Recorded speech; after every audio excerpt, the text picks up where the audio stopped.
telephones with cables to wireless radio waves, it changed how we communicate. From back-breaking chore to gliding across the floor, it revolutionized house cleaning. And from watching birds fly to doing it ourselves, it opened up the world. These were all innovations of the 1900s, the decade that started a century and a technological revolution in day-to-day life. The AM radio, air conditioning, and the airplane were all inventions that shook the world.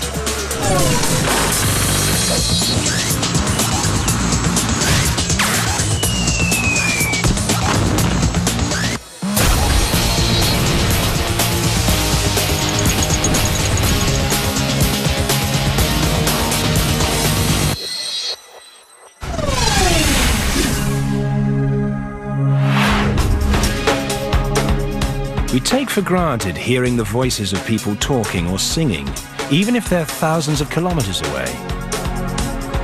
But it's all down to radio waves and an inventor who developed a way of transmitting sound.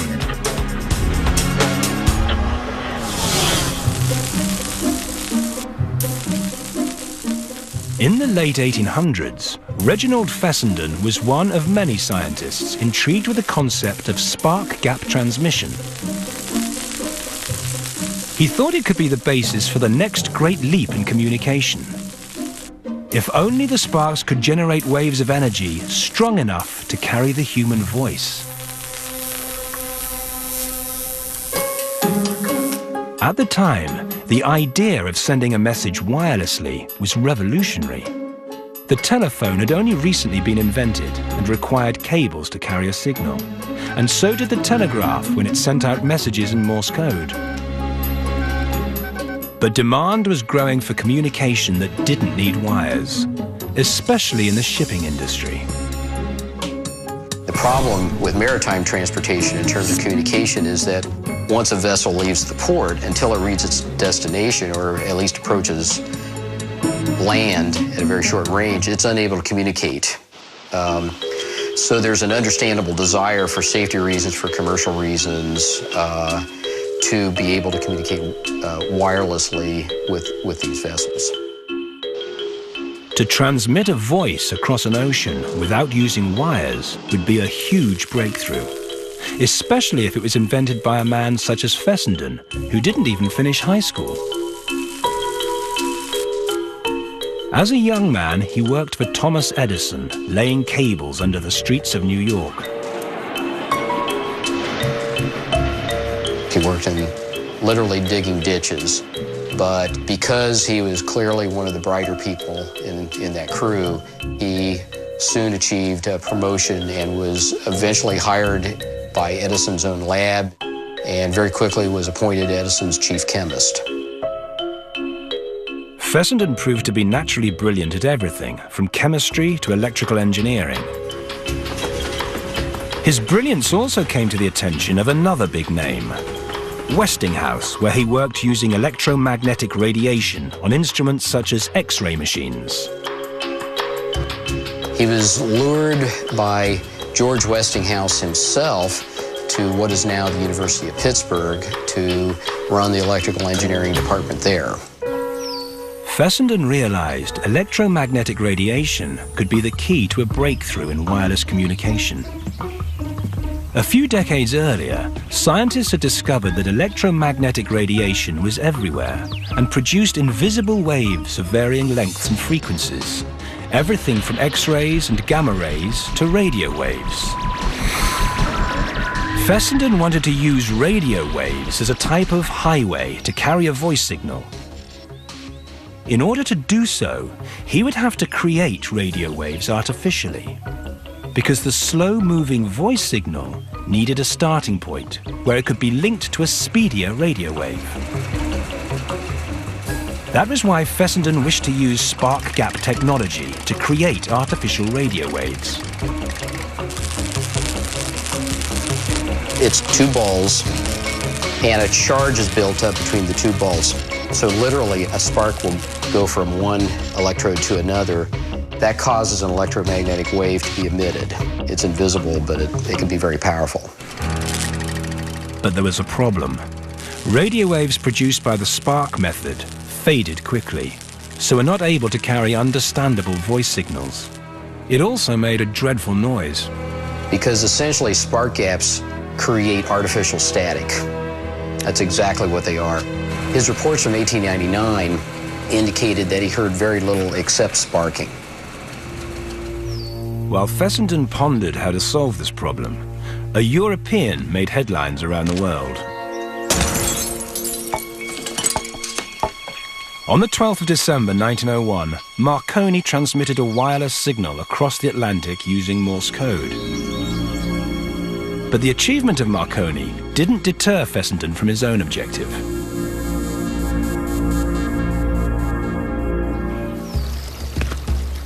Fessenden had held a suspicion that spark gap technology was not the solution to transmitting radio waves. He then considered a new idea, the theory of continuous unbroken waves.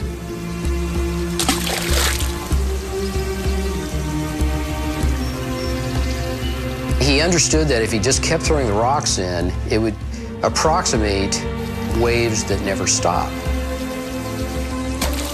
Fessenden wondered that if one strong, long, continuous radio wave was created, would it be able to carry a sound, such as the human voice, for hundreds, even thousands of kilometers?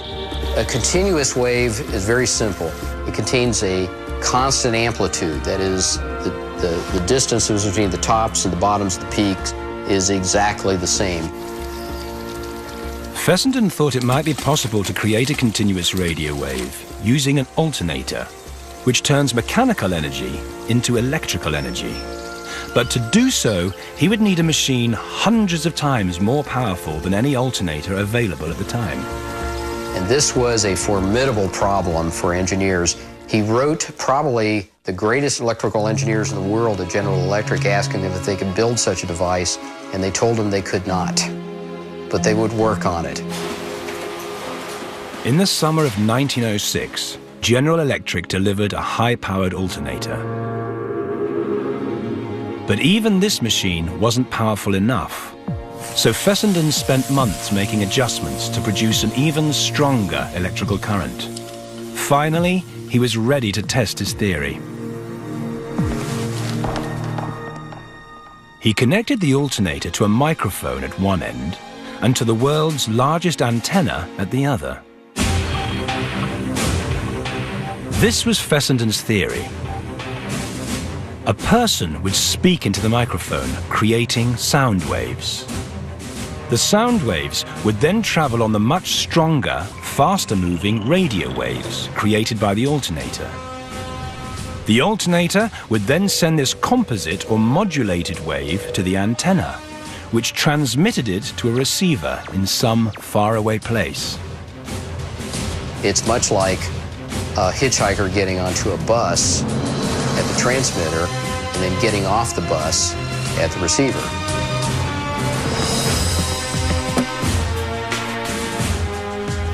On Christmas Eve in 1906 in Brant Rock, Massachusetts, Fessenden put his theory to the test.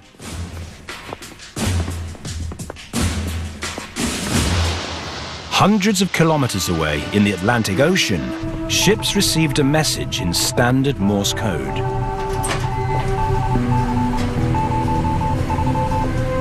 What have you got, lad? Be prepared for something of great interest to follow. It was a prior warning from Fessenden, who wanted to ensure every sailor was paying attention to what happened next. Oh, holy night, the stars are brightly shining. It was an astonishing sound.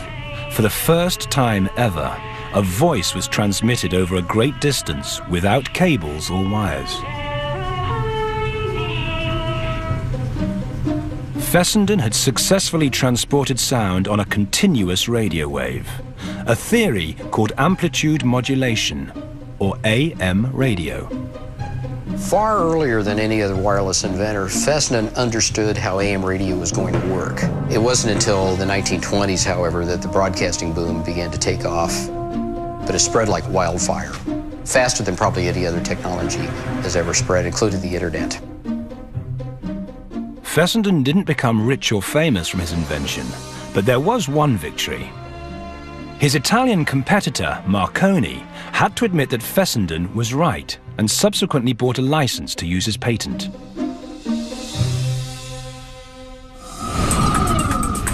Other inventions during the 1900s.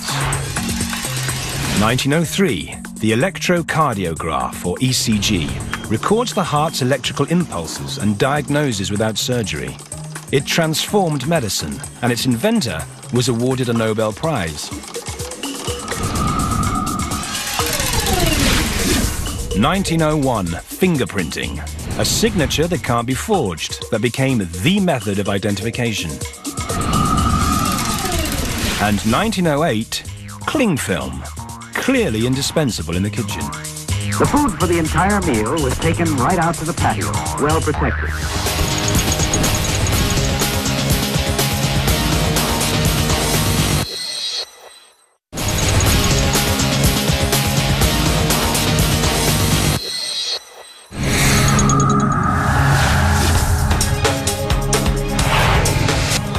Ever thought what it was like prior to having a machine that sucked up all that dust and those dust mites? An Ohio inventor found out and revolutionized carpet cleaning in the process.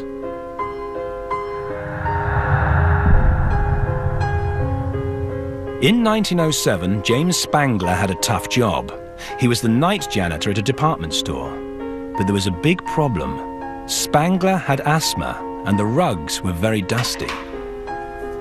It was a terrible environment for him to be in because nightly fits of coughing, and it described simply as fits of coughing, meant that 10-15 minutes of his time was sitting down on the floor coughing, trying not to cough up blood. The early 1900s was harsh for anyone who had asthma. Dust was everywhere. The streets and the sidewalks in Canton, Ohio were not paved. They were dirt streets. So people's shoes and boots brought a lot of this dirt into the department store. The carpet sweeper itself, a primitive brush on wheels with a dustpan, only made things worse for someone with bad lungs. Spangler was desperate to develop something better. Mr. Spangler dreamed big dreams, and he really dreamed of becoming a world-famous inventor. Spangler was not famous, but he had already invented some interesting devices. He had patents for a grain harvester and a velocipede wagon, but he hadn't made much money from either idea. Once you invent something, the next thing you have to do is sell it, and therein lies his problem, because he wasn't a natural salesman. He also naturally didn't have the funds to be able to manufacture things that he invented. So he was stuck doing menial jobs to make ends meet, 6 nights a week for pennies an hour. But all those hours working the night shift gave Spangler a lot of time to think. His mind was always working, as any inventor's mind does. The smallest of problems, he would think of ways to solve them or make them easier. Then, one night, it suddenly dawned on him. The ceiling fan was powered by a small motor. But what if the motor could be used to power a carpet sweeper and make pushing and pulling easier? As he unscrewed the fan blades, took them off, and set the motor into the carpet sweeper. And where the blades were, he took a leather belt and put it in a figure 8 to the brush, power propelling the brush. Spangler found that adding a motor made the sweeper a lot easier to push. However, it created more dust than ever. Oi! There! How's this supposed to help? So it kicked the dust straight up out of the machine into the air, which he had to breathe. Spangler then needed to design something to direct and contain all the dust, something such as the blades from the ceiling fan. He enclosed a smaller version of the blades in a tin box that was attached to the sweeper. The motor rotated the brush and beat the dirt from the carpet. The revolving blades then sucked the debris upwards, straight into a pillowcase that Spangler had found in a linen closet. His time to empty signal was when the fan motor blew the pillowcase off the back of the machine through the back pressure. Oh, stop, empty it. He needed to make a few adjustments, so he kept using the department store as his test laboratory. He started to perfect it. He would make the fans out of a different shape. He would make the opening different. And so night after night after night, it started to really work. And he could see the color come back to the carpets. Spangler had invented the electric carpet sweeper. What he came up with in that department store, cobbled together from bits and things that he had in that janitor's closet, are still, today, the perfect way of getting a carpet completely clean. Oh, you missed the spot. In August 1908, James Spangler sold his invention to a relative, William Hoover. And we've been hoovering our floors ever since.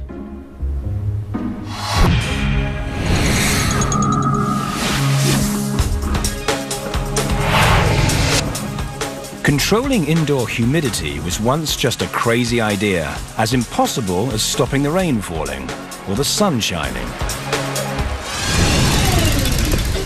Until a man from Buffalo proved that it was possible, and that control meant comfort.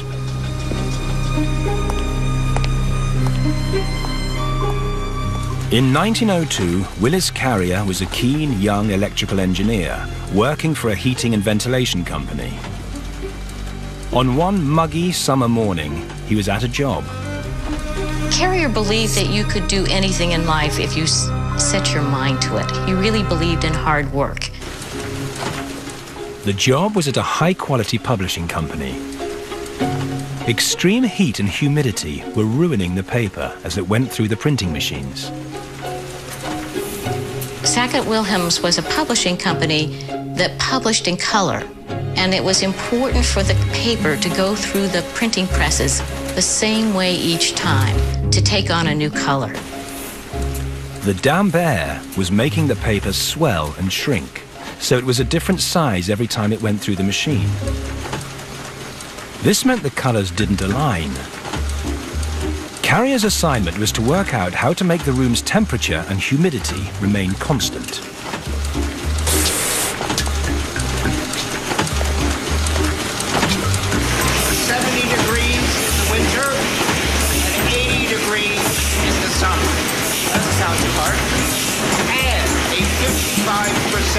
Humidity level at all times. Good luck.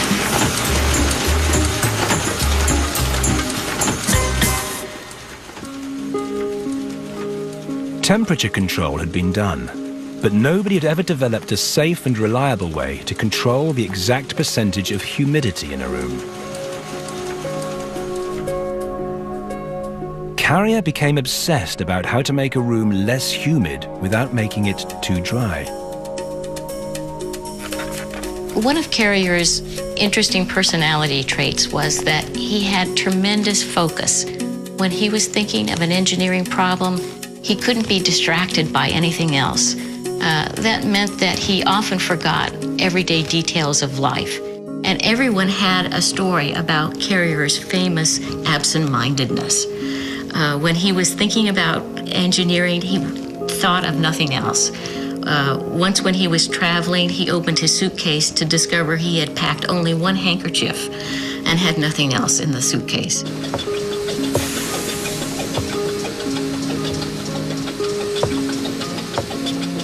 It was not until many weeks later, on the platform of a foggy train station, that answers began to surface. Carrier knew that fog was air that's 100% saturated with water. This made him think, what if he could create 100% humidity so that he had an exact starting point, then add enough dry air to reduce humidity to 55%, just as the boss requested. Carrier knew if he could recreate fog, he would have 100% saturated air, he would know precisely how much humidity he had, and he would have the basics to reproduce any relative humidity that he wanted. Carrier began to work on his theory.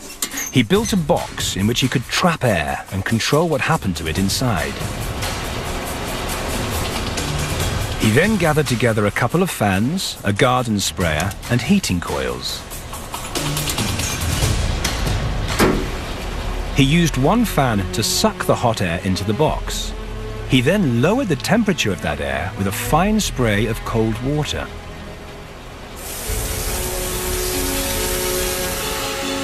As the air passed through the water, it turned into fog. Carrier had now got 100% relative humidity. He then began reducing the level of humidity by adding a precise amount of dry air to the chamber, so as to reduce it to a relative humidity of 55%. Carrier then released that perfectly conditioned air into the printing room. His client was delighted with the result. Carrier's unique idea had created perfect temperature and humidity, the world's first air conditioner. Very few people would have thought of using water to take excess moisture out of the air. Carrier perfected his contraption and obtained a patent in 1906. His invention revolutionized everything from textile factories to cinemas. Carrier reset our expectations about indoor comfort. We now expect to have wonderful weather every day, even if we have to stay inside to get it. He went on to form Carrier Engineering Corporation with 7 other young innovators. The result? An international company worth billions.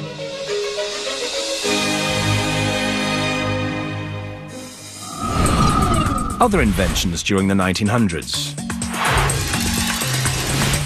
1903, the crayon, a non-toxic stick of wax and pigment, turned children into artists and marks the start of a colourful century.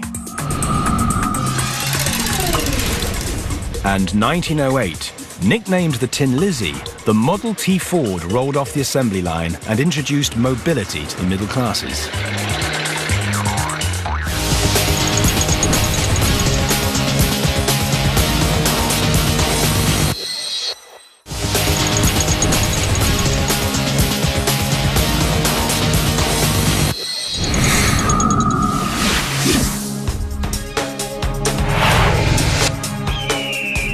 To fly with the birds had been a long-held dream, but today it is taken for granted.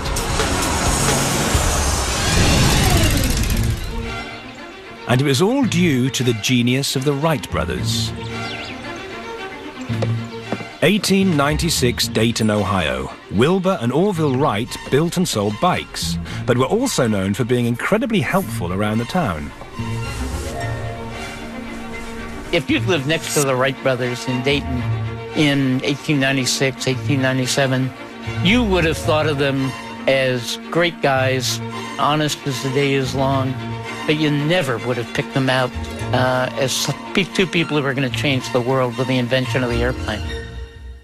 Neither of them finished high school, but both had a talent for understanding mechanics, especially mechanical things such as bicycles, highly popular in 1896. But bikes were not the only new contraptions gaining attention.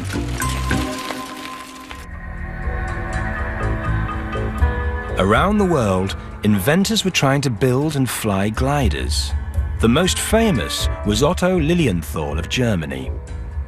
He had attempted more than 2,000 flights, but in 1896 he crashed and died, which made headlines as far away as Ohio. You can almost see the light bulb go off over Wilbur Wright's head. And he said later, it was at that moment that he began to think to himself, well, the great Lilienthal is dead. Maybe we can pick up that gauntlet and push this thing forward a little farther. And I think it's at that moment in 1896, again, that the spark catches and the light bulb goes off, and Wilbur Wright and then Orville Wright begin to think seriously about flying machine experiments.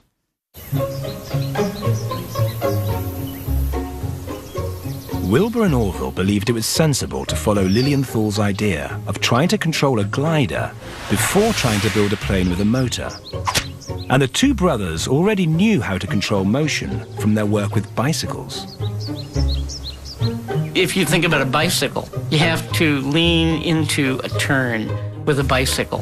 And that gave them a conceptual notion of how complicated it was going to be to turn an airplane. They also worked out that to fly a plane, control was vital on 3 separate axes. Nose up or nose down, known as pitch, nose right or nose left, also called yaw, and the third axis, wing up or wing down, or lateral movement.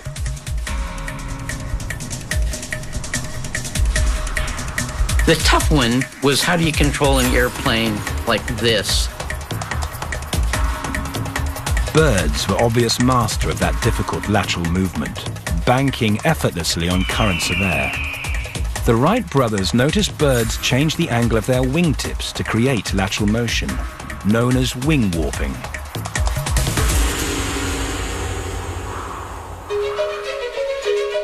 But how could the brothers build wing warping into a machine? An incident at their bike shop provided the critical clue. Can I purchase a bicycle inner tube, please? That would be 2 cents. The long, narrow box reminded Orville of wings. All he had to do was to find a way to build a glider with wings that twisted one way or the other. The breakthrough idea was the notion that by changing the geometry of the wing, by twisting it, you could increase or decrease the lift on either side of the wing, and that meant you could balance the wing. Orville had just discovered how to adapt the concept of wing warping for human use. The brothers experimented for the next 2 years. They started with a small box kite on ropes and worked up to a full-scale glider, big enough to carry a man. In the summer of 1901, they needed a location to test it. They knew that they needed to fly into strong, steady winds to increase the lift of their wings. And they wrote to the Weather Bureau, which sent them a list of the windiest places in the country. Kitty Hawk, North Carolina, had the correct type of wind. It also had sand dunes high enough to launch their glider. Wilbur writes a letter. He gets a letter back from sort of the leading citizen of Kitty Hawk, saying, yeah, strong, steady winds, dunes to fly from, and if you come down, I can promise you friendly folk who will give you a hand. And that was enough for Wilbur Wright. He was on his way to Kitty Hawk.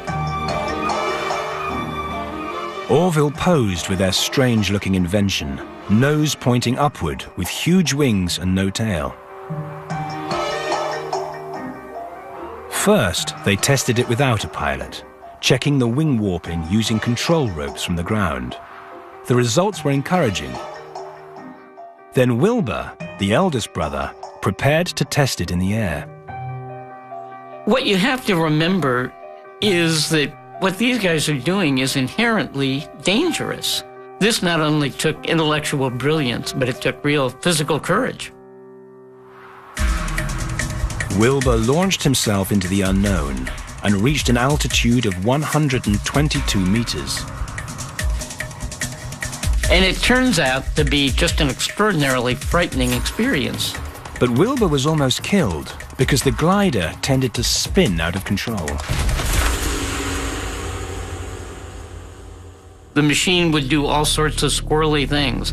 You would be flying along, you'd be struck by a gust, you would increase, you'd warp the wings, and instead of coming back to normal, you would begin to get control reversely. They thought they had solved the wing warping problem, but they hadn't. They had gone into this determined that they would understand control first and foremost, and now there was a problem that they hadn't expected. There was also a second major problem. Their prototype wasn't obtaining nearly enough lift. And they actually talked about stopping, about quitting. Man will never fly, not in our lifetime. In the autumn of 1901, it seemed as if the Wright brothers' bold experiment would just be another footnote in the history of flight. Sometimes, when they warped one side of the wing up, instead of increasing the lift and restoring balance, the increase in the drag would cause the airplane to come back like this. And so you'd be going into a spin, as it were. Their test flights had led to one important discovery. Lateral movement must be controlled simultaneously with left-to-right motion, or yaw. And what they discovered was that if you link the wing warping with the rudder so that when you warp the wing, this happens, then you really do balance it, and the wing warping works. To solve the problem, they designed a different type of rudder.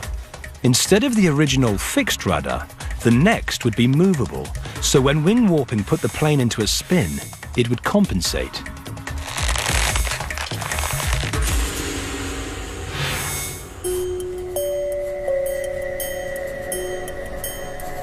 They had worked out the control issue, but they still had to solve their lift problem. The wing design data the brothers had been using was the same as the German Otto Lilienthal. They reassessed and believed he had miscalculated when designing the shape of his wings.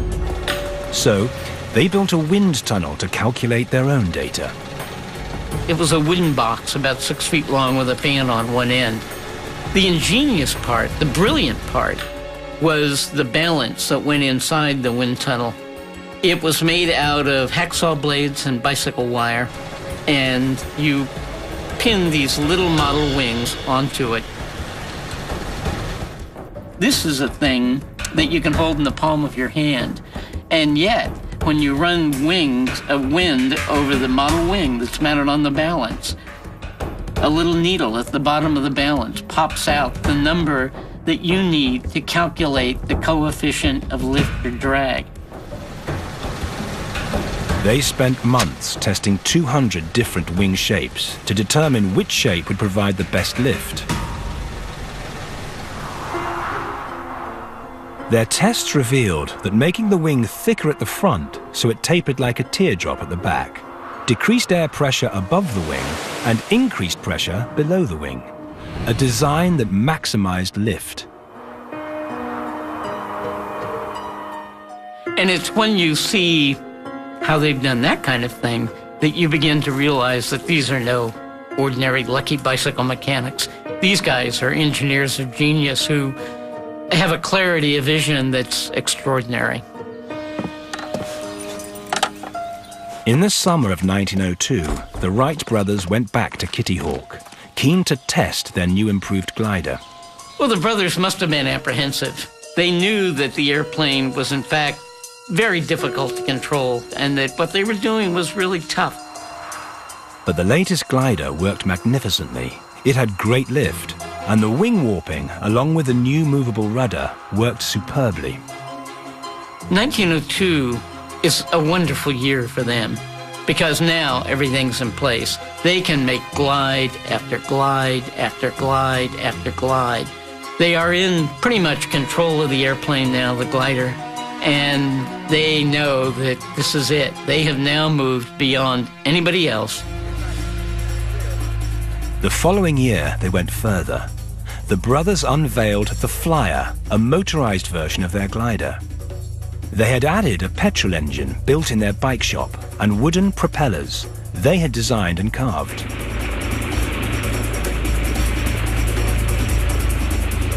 It was December the 17th, 1903.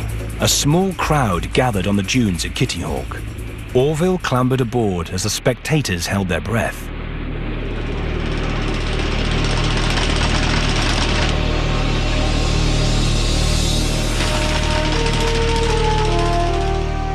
The first motorized flight lasted only 12 seconds, but it was enough to change history. Wilbur ran ecstatically alongside. It's not all that often when a really important first, a real breakthrough takes place, and we have an image of that moment. That picture shows you the very first time in the history of the world that a powered, controlled airplane is leaving the ground in full flight. And there it is for you to see. It's that picture of the beginning. The brothers flew 3 further flights, achieving a whole minute in the air. After December 17th, what you heard people say was, wow, if human beings can do that, can actually build a machine that'll take off and fly into the sky, what can't we do? I mean, it sort of opened the doors of possibility on the 20th century. The Wright brothers soared to celebrity status because they had successfully built the world's first flying machine. Other inventions during the 1900s. 1906, the electric cash register tallied the bill as fast as you could type, printing a receipt for every sale.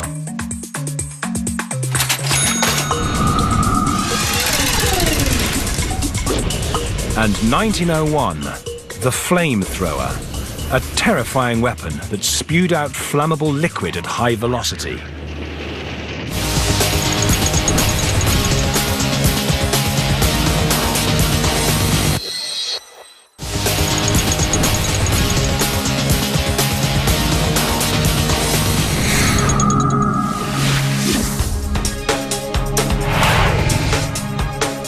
They're used across the globe, around 600 million daily.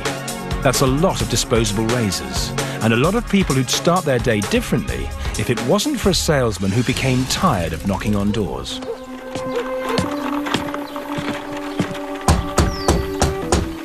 (1895) Brooklyn, Massachusetts, and King Gillette prepared himself to try to make yet another sale on yet another porch. He was quite successful. He sold bottle caps up and down the East Coast. Almost everybody who met him seemed to like him. They found him very sort of easy to get along with, and he had a sort of charm about him. But Gillette wasn't a natural at selling. He hated rejection. He'd rather be making things than trying to sell them. He was always taking bits of hardware out of his sales box and trying to improve them. He couldn't, I think he was a bit of an obsessive and couldn't stop tinkering and thinking about improvement all the time. One man Gillette admired was his boss, William Painter, the man who had invented the disposable bottle cap that Gillette was selling. And he'd had a tremendous success with one invention, which I think was the idea that most inventors, Gillette included, always have, is that one single idea is going to make your name. King, may I give you a piece of advice? The advice would change Gillette's life. He told him to come up with a product that can only be used once. Something which creates a new customer every time you sell him one, because he uses it and he needs another one. In other words, invent something disposable. Gillette had always thought that the key to success was building things that would last. And the idea that something that encouraged waste or encouraged disposability was a different way of thinking for him. Gillette couldn't stop thinking about his boss's advice. And one morning, in front of the bathroom mirror, inspiration finally came. After one painful moment when he'd cut himself with a dull razor. It often happened in the 1800s, as men were using the same thick, straight blade over and over again. First problem shaving with a straight razor was it's an open blade, which if it cut you, could cut you very deeply. The other problem was there was no penicillin, and blood poisoning was pretty common. People would die from shaving. Gillette's imagination started to race. What if he could create a razor that didn't need sharpening? Something that could be thrown away before it became blunt, preventing all those nasty, dangerous cuts. At that point, he thought you'd use it once and you'd throw it away and you'd buy another one. For him, this was the eureka moment, so much so that he telegrammed his wife that day and said, "I've got it, our fortune is made." Gillette started to experiment with sheet steel, the only material that was inexpensive enough to be disposable. But he soon found out it was too soft to retain a sharp edge. It was about 6 months before he got a prototype into shape, and that was not what you'd call a working prototype. It didn't work. You couldn't shave with it. He realized that he needed help from people who knew about metal. Gillette took it to people at MIT, he took it to cutlers, he took it to engineers. Everyone told him not to bother. They said that the sheet steel he was using was too soft and wouldn't take an edge, and it couldn't be forged or hardened because it was too thin. It would just buckle. He still didn't give up. His efforts were proving fruitless. Then a young college graduate arrived. William Nickerson at your service. William Nickerson was known by local businessmen and entrepreneurs as someone who could solve the unsolvable. If anyone could make Gillette's razor work, it was William Nickerson. Nickerson realized that sheet steel on its own was not going to work.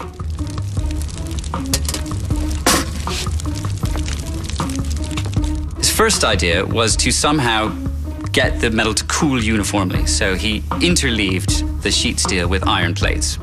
At that point, the iron plates buckled as much as the steel did, and that didn't work.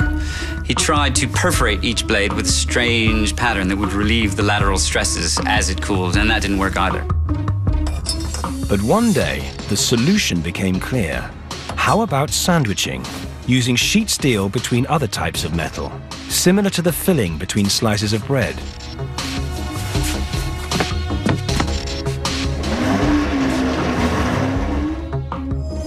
Sheets of iron would provide outer strength.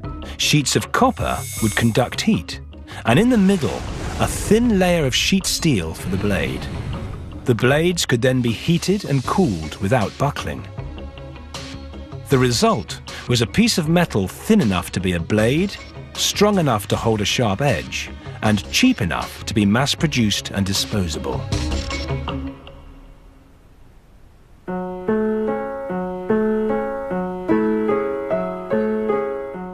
Gillette patented the invention, and over the next decade, his razors sold by the millions.